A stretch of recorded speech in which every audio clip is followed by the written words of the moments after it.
Bab 911. Kalahkan mereka. Aku tidak ingin melihat mereka berdiri lagi. Levi mengisap rokoknya. Macan putih dan sisa dari resimen 5 perang besar bentrok melawan 80 pejuang yang terampil. Seperti yang diharapkan, orang-orang ini lebih menantang, dan menjatuhkan mereka membutuhkan lebih banyak energi. Levi mengerti mengapa Peace Hotel dapat melindungi semua tamu mereka dengan klaim berani bahwa begitu mereka masuk ke hotel, mereka akan aman. Dengan begitu banyak pejuang kuat yang menjaga tempat ini, siapa yang bisa menyentuh mereka? Lupakan sekitar 80 dari mereka. Bahkan 8 pria yang menjaga pintu masuk akan menakuti siapapun di Southampton agar tidak masuk. Sayangnya, mereka melawan Levi Garrison kali ini. Pertempuran menjadi lebih intens. Semua staf di Peace Hotel tercengang. Bahkan walkie-talkie di tangan Herman pun jatuh ke tanah. Keringat menutupi seluruh tubuhnya, bukan karena panas tetapi karena ketakutan, karena penjaga keamanan Hotel Peace lumpuh satu demi satu. 10 menit kemudian, tidak satu pun dari 80 penjaga keamanan yang berdiri. Semua dari mereka telah runtuh ke tanah. Itu menyenangkan. Ada lagi. Beri kami 100 lagi. Macan putih tinggi dari pertempuran dan tidak bisa menahan diri dari menantang mereka. Kerumunan terdiam. Tak seorang pun di Peace Hotel akan mengharapkan 6 pria ini memiliki keterampilan tingkat tertinggi. Bahkan tidak ada satu pun penjaga keamanan dari Peace Hotel yang cocok dengan mereka. Mereka akhirnya bertemu seseorang yang cukup kuat untuk mengalahkan mereka. Kalian bukan dari sekitar sini. Herman menyimpulkan. Peace Hotel menyimpan catatan tentang semua tokoh berpengaruh di Southampton dan bahkan seluruh selatan. Namun, Levi dan kelima anak buahnya jelas tidak ada dalam catatan mereka. Mereka tampaknya telah terwujud entah dari mana. Memang, kami tidak. Kemudian, Levi dengan dingin memerintahkan, Azure Dragon, bawa dia padaku. Klaus berada di ambang gangguan mental. Dia bersembunyi di balik beberapa staf hotel sambil memohon, selamatkan aku. Aku tidak ingin mati. Tidak, kamu tidak bisa membawanya pergi. Kamu tidak bisa melanggar aturan di Peace Hotel. Herman dan beberapa dari mereka mencoba menghentikan Azure Dragon. Hajar mereka. Kalahkan siapa saja yang menghalangi jalan kita. Levi menggeram. Mereka yang berdiri di jalan mereka dikirim terbang oleh Azure Dragon. Dalam sekejap, semua staf hotel terbaring di tanah, tidak mampu berdiri. Klaus menyapu pandangannya ke sekeliling hotel, sudah kehabisan akal. Dia adalah satu-satunya yang tersisa berdiri. Bukankah mereka mengatakan bahwa begitu kita berada di dalam Peace Hotel, kita akan aman? Bagaimana Levi Garrison memaksa masuk ke sini? Dia bahkan mengalahkan semua petarung top Peace Hotel. Tidak. Klaus memandang Levi dan berteriak ngeri. Azure Dragon mengangkatnya dengan satu tangan dan pergi ke Levi sebelum melemparkan Klaus ke kakinya.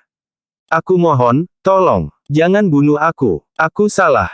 Aku menyadari kesalahanku sekarang. Klaus menangis sambil memohon belas kasihan. Mohon maafkan saya. Mata Levi berubah dingin. Oh, baiklah. Permintaan maaf tidak diterima. Dia perlahan mengangkat tangan kanannya, tapi sebelum dia bisa menyapukannya ke wajah Klaus, sebuah suara keras terdengar, tunggu. Bab 912. Sekelompok orang keluar dari hotel. Di tengah kerumunan berdiri seorang lelaki tua dengan pakaian tradisional. Dia tidak lain adalah pemilik Peace Hotel, Osborne St. Jacques. Ketika dia pertama kali mendengar tentang seseorang yang menyebabkan keributan di Peace Hotel, dia tidak menghiraukannya. Lagi pula, siapa yang berani membuat masalah di sini? Namun, dia tidak punya pilihan selain muncul setelah menerima berita terbaru tentang itu. Anak muda, saya Osborne St. Jacques, pemilik Peace Hotel. Saya yakin Anda tahu aturan di sini. Apakah Anda punya penjelasan untuk semua ini? Meskipun nada suara Osborne terdengar ramah, nada itu memiliki kelebihan pada saat yang sama. Levi terkekeh dan berkata, oh, maafkan saya, tapi saya selalu menjadi pelanggar aturan. Dan hari ini, saya melanggar aturan hotel Anda. Kemarahan Osborne meroket. Terlepas dari kemarahannya, pandangan sekilas pada orang-orang yang meratap di tanah memberitahunya bahwa Levi bukanlah seseorang yang harus dia remehkan. Aturan dibuat untuk menahan mereka yang lebih lemah dari kita, tapi itu tidak berguna melawanku karena aku lebih kuat darimu.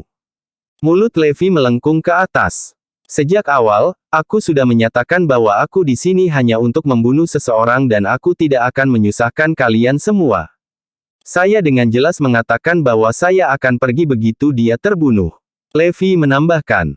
Tidak, selamatkan saya. Tuan Setjaku West, Anda harus menyelamatkan saya. Saya putra Lionel Gonzalez. Jika saya terbunuh tepat di depan hidung Anda, Peace Hotel tidak akan bisa terus beroperasi di masa depan. Anda akan menjadi bahan tertawaan seluruh Southampton. Klaus berteriak, meraih sedotan. Kata-katanya memperbesar kekhawatiran Osborne. Jika situasi seperti itu menjadi kenyataan, dia pasti akan kehilangan pijakannya di Southampton. Terutama ketika Klaus adalah putra dari salah satu The Three Musketeer. Dia memiliki identitas yang terlalu penting. Biarkan dia pergi, dan aku akan membiarkan seluruh masalah ini berlalu. Osborne dengan dingin menuntut. Dan jika aku tidak, yang paling dibenci Levi adalah diancam oleh orang lain. Kalau begitu kamu akan menjadi musuh Peace Hotel, juga musuh bersama semua koneksi Osborne Setjaku West. Ketika itu terjadi, petinggi dari semua lapisan masyarakat akan bersatu melawanmu. Apakah kamu pikir kamu akan bisa bertahan? Beberapa orang di belakang Osborne menantang Levi. Tahukah Anda mengapa tidak ada yang berani melanggar aturan di Peace Hotel? Dan tidak peduli seberapa besar kesalahannya, mereka yang masuk ke Peace Hotel akan selamat. Osborne bertanya. Tolong, beri aku pencerahan. Levi agak tertarik untuk mengetahui jawabannya. Pertama, ada banyak pejuang terampil di dalam tembok Hotel Perdamaian. Semuanya berutang padaku dan bersedia bekerja sebagai penjaga keamanan di sini. Kedua, saya memiliki koneksi di seluruh bisnis, politik, militer, dan berbagai bidang lainnya. Bisa dibilang bahwa orang-orang besar di selatan, dan bahkan dari utara dan timur, semuanya berutang budi kepada saya. Satu kata dari saya, dan mereka akan menawarkan bantuan mereka, tidak ada pertanyaan yang diajukan. Inilah alasan sebenarnya mengapa tidak ada yang berani mengacaukan Peace Hotel. Memprovokasi Peace Hotel setara dengan menyinggung setengah dari timur. Osborne menyamakan pandangannya dengan Levi saat dia menyarankan, jadi, kurangi aku. Mari kita berteman saja. Bab 913. Osborne tersenyum lebar ketika dia melanjutkan, saya telah menghargai kedamaian sepanjang hidup saya. Membuat satu teman lagi lebih baik daripada satu musuh lagi. Bagaimana menurutmu, anak muda? Biarkan dia pergi ke akunku. Anggap saja aku berhutang budi padamu. Kerumunan terkejut. Mereka hampir tidak percaya bahwa Osborne telah menurunkan egonya saat dia menawarkan untuk berteman dengan Levi. Ini adalah kejadian yang sangat langka. Orang-orang selalu berutang budi pada Osborne, bukan sebaliknya. Tidak masuk akal bagi Levi untuk menolaknya. Ini melibatkan reputasi Peace Hotel juga. Di luar dugaan semua orang, Levi membalasnya dengan mencibir. Persahabatanmu tidak berarti apa-apa bagiku. Meskipun begitu, setelah aku menyelesaikan masalahku, mungkin kita masih bisa berbicara tentang berteman. Klaus menjadi gugup saat mendengar apa yang diucapkan Levi. Tuan Setjaku West, Anda harus menyelamatkan saya. Levi mengayunkan telapak tangannya ke tengkorak Klaus setiap lubang di kepalanya mulai berdarah. Hidupnya merembes keluar dari tubuhnya dalam hitungan detik. Tubuh Klaus lemas saat dia merosot ke tanah.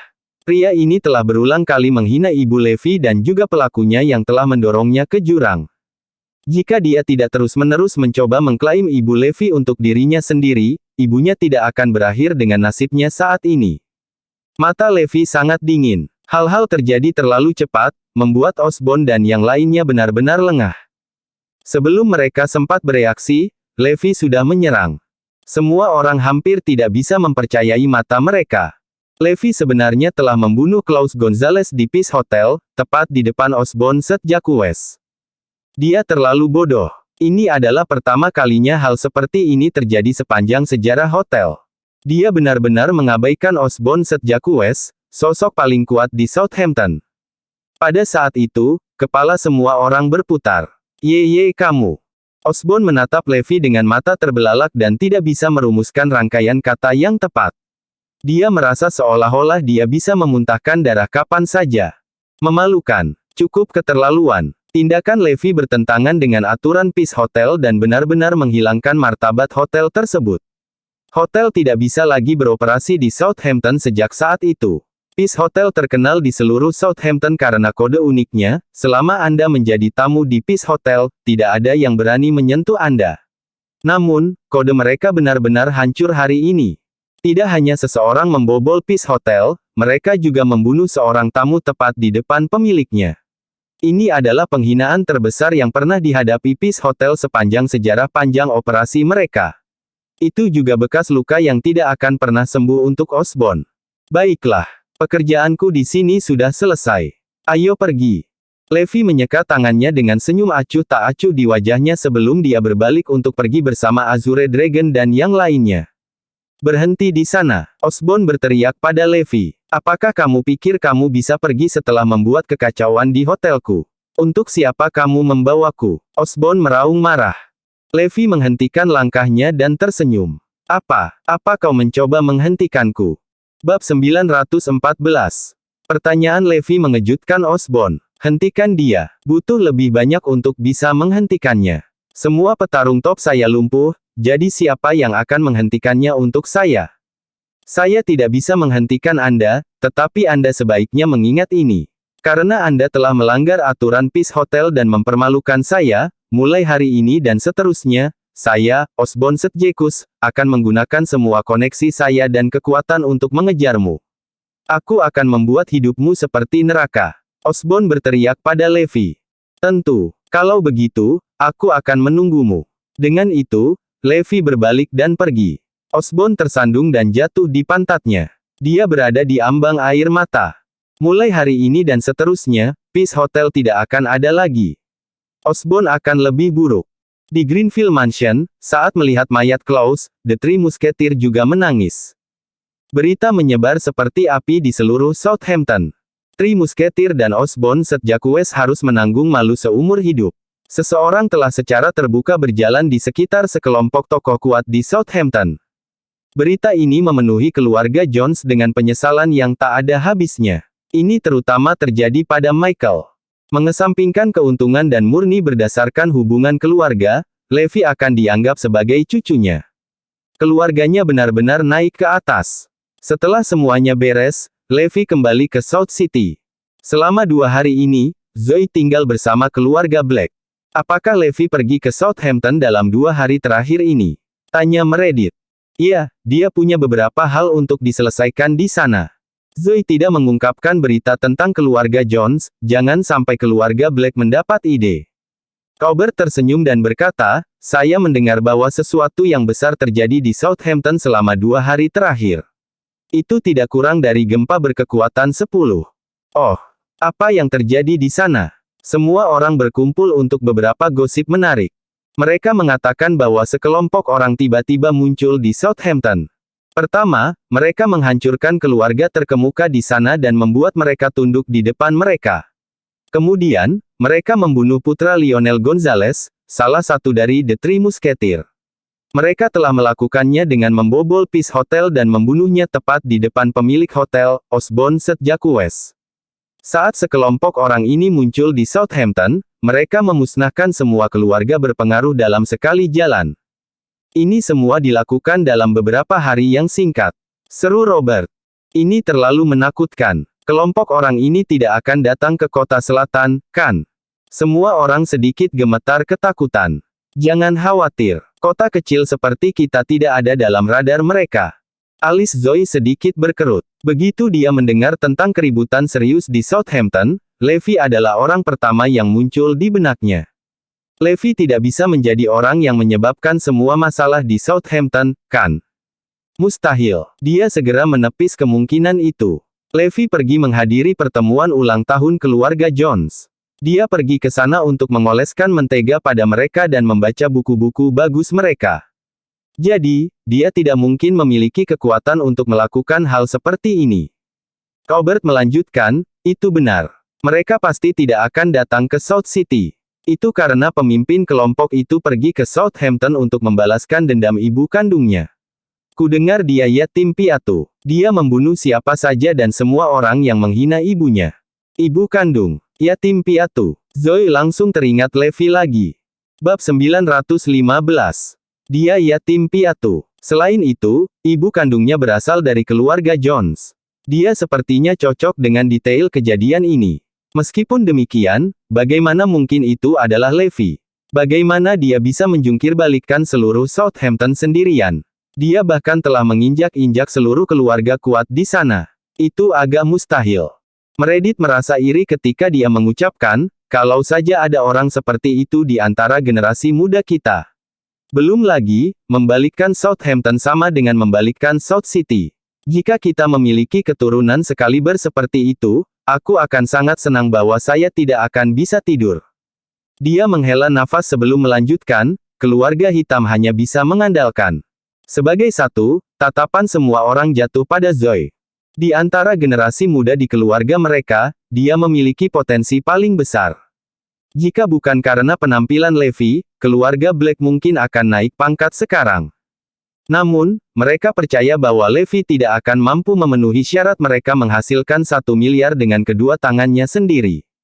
Oleh karena itu, mereka tidak khawatir sama sekali karena segera, mereka akan memiliki alasan yang sah untuk menghentikan Levi dan Zoe untuk bersama.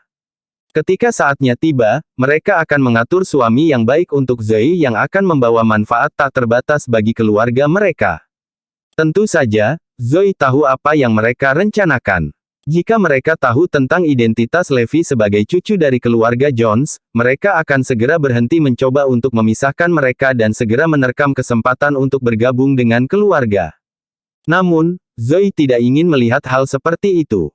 Dia sangat tidak menyukai pola pikir seperti ini. Lebih dari segalanya, dia berharap Levi dapat mendukungnya sendiri daripada mengandalkan latar belakang keluarga dan faktor lainnya.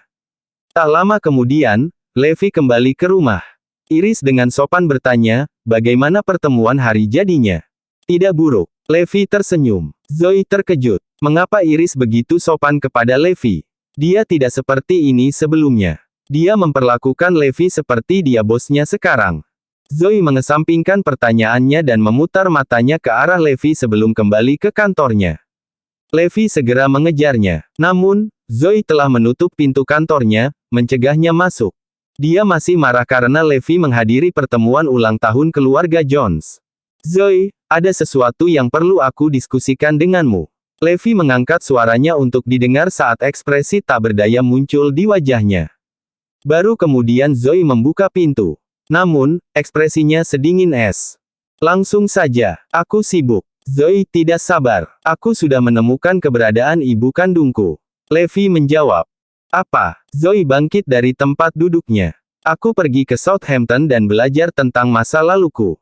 Ternyata ada alasan mengapa aku ditinggalkan di jalanan dan menjadi yatim piatu. Ibuku bahkan telah mengorbankan hidupnya untuk membiarkanku hidup. Levi menceritakan kisah Emma Jones kepada Zoe. Zoe menangis karena emosi setelah mendengarkan ceritanya. Dia ibu yang hebat. Aku mendukung keputusanmu untuk membawanya kembali. Bersambung.